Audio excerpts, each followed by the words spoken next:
হায় রে ভাই, মানুষের মাথায় কি পরিমাণ বুদ্ধি থাকলে এই কাজগুলো করতে পারে দেখেন।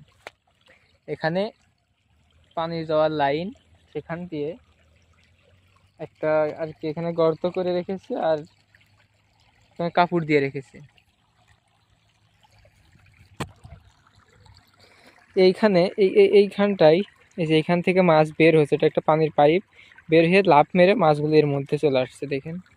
এর মধ্যে বেশ কিছু মাছ আছে, পাতার কারণে দেখা যাচ্ছে না হয়তো, নড়ছে দেখতে পারো, ওই যে ভিতরে দেখা যাচ্ছে মাছ।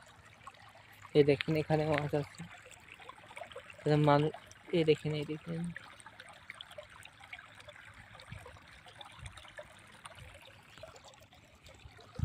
তো দেখেন মানুষের মাথায় কি পরিমাণ বুদ্ধি থাকলে ভাই এই কাজগুলো করে, এত সুন্দর বুদ্ধি, আসলে বুদ্ধিটার প্রশংসা করা দরকার।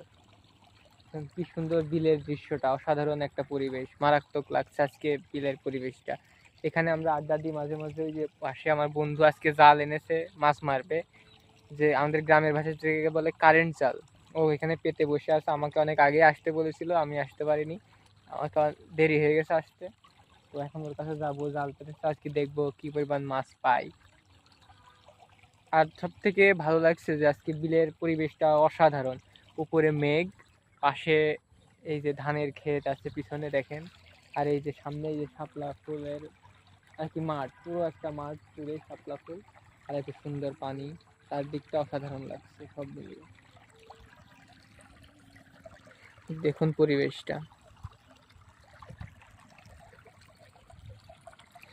তো সব থেকে ভালো লাগছে আমার এই বিষয়টা দেখে, যে এত বুদ্ধি মানুষের মাথায় কি করে আসে ভাই। এখান থেকে মাছ লাফ মেরে এর মধ্যে চলে আসছে, আর মাছটা বেরোতে পারছে না। আসলে প্রশংসা করা দরকার এমন বুদ্ধিমান যে কাজটা করেছে, আসলে প্রশংসনীয় কাজ।